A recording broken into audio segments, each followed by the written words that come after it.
অভিনেত্রী মাধবী মুখোপাধ্যায়ের ছবি দেখার সৌভাগ্য আমাদের অনেকেরই হয়েছে, তবে ব্যক্তি মানুষটিকে আমরা কজনই বা চিনি।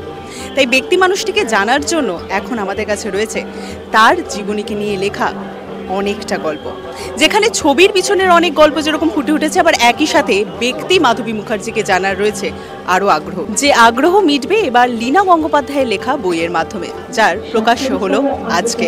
আর সেই প্রকাশনে আমরা পৌঁছে গিয়েছিলাম, অর্থাৎ সিটি সিনেমা। কি ঘটলো সবটা রইল সিটি সিনেমার পর্দায়।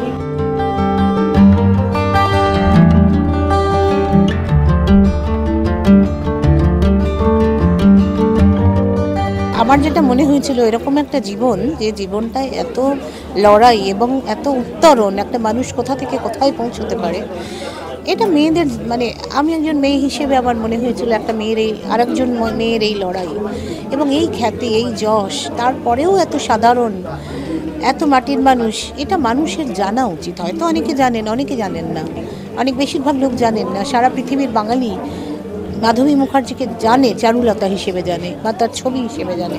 ব্যক্তি মাধবীকে, মানুষটা আসলে কেমন, সেটা জানার সুযোগ নেই। সেটা চেষ্টা করেছি করার খানিকটা।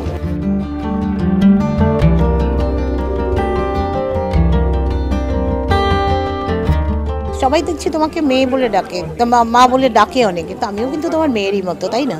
তখন বলছিলেন না, তো সেটাতে আমার একটা রিয়াকশানও হয়েছে, কারণ উনি লিখেওছেন। তারপর বলেছিলেন না, তুমি আমার বন্ধু, যাকে আমি সব কথা বলতে পারি, তোমাকে আমি কোনো, এটা আমি আমাকে সাবিত্রী চট্টোপাধ্যায়ও একই কথা বলেছিলেন, তুমি আমার বন্ধু। সেটা আমার আশীর্বাদ।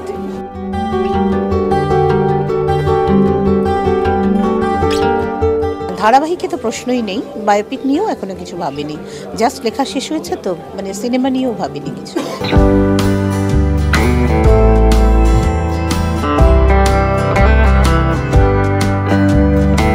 মাধবীদিকে আমি এমনিতে চিনি, খুব আটপৌরে মানুষ, আটপৌরে মহিলা এবং খুব সাদামাটা। উনি কিন্তু এমনিতে কোনো অহংকার নেই, কিছু নেই, মানে নিজেকে খুব বড় বলে মনে করেন এমন নয়, খুব স্বাভাবিক আর কি। আর ওই মানুষের মধ্যে ওই বিস্ফোরণ আছে, সেটা তো আমাদের জানা ছিল না। তো সেইটি যখন আমরা দেখলাম বিভিন্ন ছবিতে, অসাধারণ অভিনয় ক্ষমতা এবং ন্যাচারাল অভিনয় যাকে বলি, একদম স্বাভাবিক অভিনয় করতে পারেন উনি। তো সেই দিক দিয়ে উনি তো বাঙালি আইডল বলতে গেলে। কিন্তু যখন ব্যক্তিগতভাবে কথাবার্তা বলি, তখন এত সাদামাটা মানুষ। আমি মালবাজারে ওর সঙ্গে ছিলাম কিছুক্ষণ, তো সেখানে আমি জিজ্ঞেস করেছিলাম, উনি যখন শুটিংয়ে এসেছিলেন মালবাজারে, এটা বোধ হয় ওই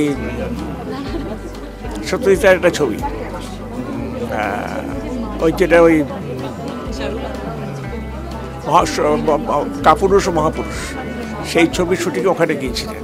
তিনি বলেছিলেন যে এখানে আমাদের থাকার জায়গা ছিল না, স্কুল বাড়িতে থাকতে হয়েছিল, ক্লাসরুমে আমাকে থাকতে হতো এবং ওই ক্লাসরুমে আমাকে স্নানও করতে হতো।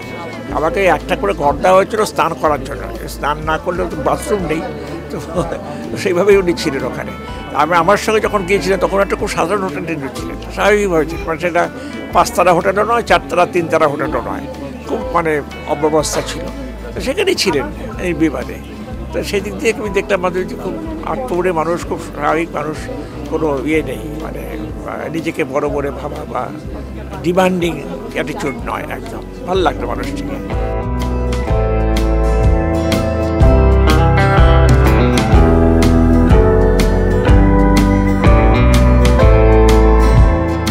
মানুষের তো নানা রকম জীবন থাকে, একটা বাইরের জীবন, একটা ভেতরের জীবন।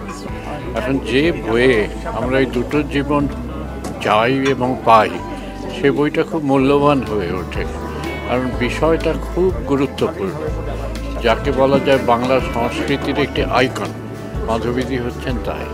এবং এই আইকনের হয়ে ওঠা, গড়ে ওঠা, কীভাবে শৈশবের খুব দরিদ্র অবস্থা থেকে এরকম সারা পৃথিবীব্যাপী খ্যাতিতে পৌঁছানো, এটা কিন্তু শিক্ষণীয়, সমস্ত বাঙালি বা পাঠকের শিক্ষণীয়।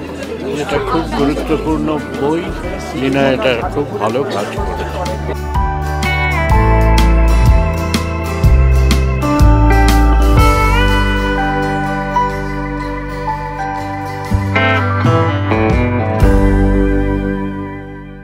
টলিউডের latest update, gossip and entertainment পেতে সাবস্ক্রাইব করুন শুধুমাত্র সিটি সিনেমা, আর ফলো করুন সিটি সিনেমার Instagram, Facebook, Twitter and ShareChat page.